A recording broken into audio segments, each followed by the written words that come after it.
दोस्तों, किस प्रकार बलराम का संकर्षण से जन्म हुआ और क्यों माता देवकी के सातवीं संतान को रोहिणी के गर्भ में स्थापित किया गया।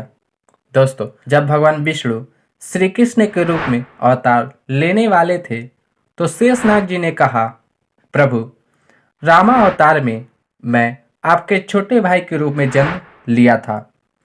बड़े भाई के आज्ञा का पालन करना ही छोटे भाई का धर्म है। अतः छोटे भाई के मर्यादा में बंधने के कारण मैं आपको कई बातों से रोक ना सका। यदि मैं आपका बड़ा भाई होता तो कभी आपको कांटों पर चलने की आज्ञा नहीं देता और ना ही आपके पैरों में कांटे चुभते। यदि मुझे आपके बड़े भाई होने का अधिकार होता तो आपको और माता को वन में दुख सहने से पहले ही पूरी पृथ्वी को ही तहस नहस कर देता। इसलिए हे प्रभु, मेरी आपसे एक छोटी विनती है। इस बार मैं आपके बड़े भाई के रूप में जन्म लेना चाहता हूँ। शेषनाग के उस प्रार्थना को भगवान विष्णु जी ने स्वीकार कर लिया और माता देवकी के सप्तम गर्भ में प्रवेश करने के लिए कहा। दोस्तों, जब शेषनाग जी माता देवकी के गर्भ में प्रवेश किए तो देवकी के गर्भ से एक दिव्य प्रकाश फैलने लगा। जब कंस ने इस घटना के बारे में सुना तो वह स्वयं कारागार में देवकी से मिलने गया, परंतु उस दिव्य प्रकाश के आगे कंस को कुछ भी दिखाई नहीं दिया। उसे चारों तरफ एक महाविषैला सर्प दिखाई देने लगा।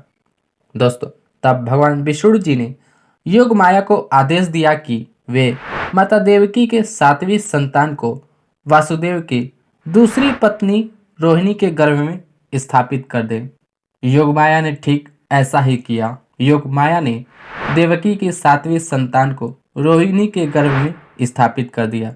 दोस्तों, उस समय रोहिणी गोकुल में नंदराय महाराज के घर गुप्त रूप से निवास कर रही थी। रोहिणी के गर्भ में माता देवकी के सातवें संतान के कारण रोहिणी के शरीर से वही दिव्य प्रकाश फैलने लगा। रोहिणी अपने उस अवस्था को देखकर रोने लगी और कहने लगी, ये मेरे साथ क्या हो रहा है? लोग मेरी निंदा करेंगे, यहाँ तक कि आत्महत्या करने की बात कहने लगी।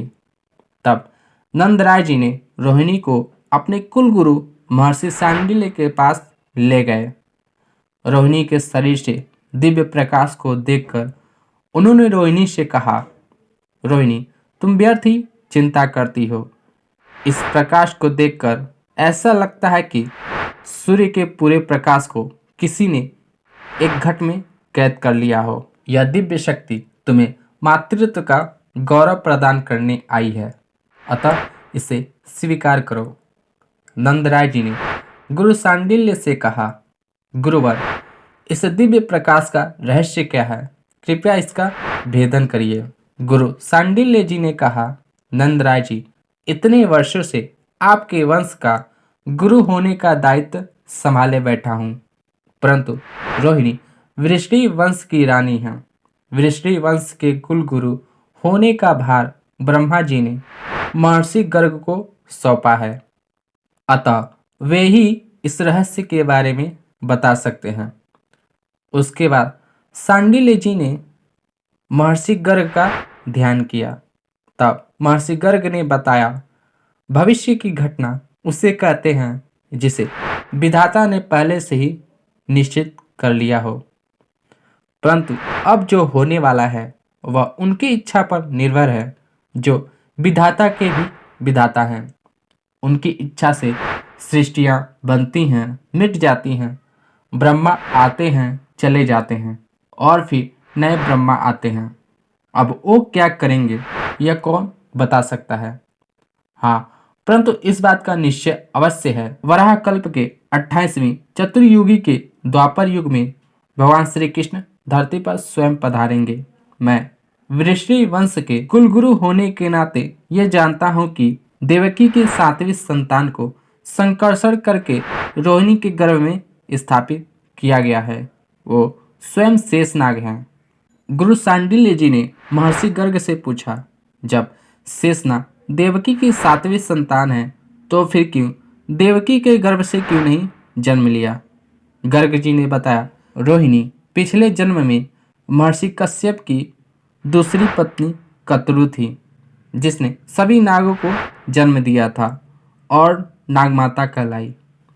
उस जन्म में स्वयं वासुदेव जी ही महर्षि कश्यप थे और देवकी उनकी ज्येष्ठ पत्नी अदिति थी। उसी अदिति के गर्भ से वामन भगवान का जन्म हुआ और कतरु के गर्भ से नाग की सृष्टि बनी। इसलिए भगवान शेषनाग रोहिणी को अपनी माता होने का गौरव प्रदान करने आए हैं। दोस्तों, रामा अवतार में मेघनाथ ने जिस नागपाश को चलाया था वे कतरु के दो नाग ही थे, जिसे मेघनाथ ने अपने वश में करके रखा था।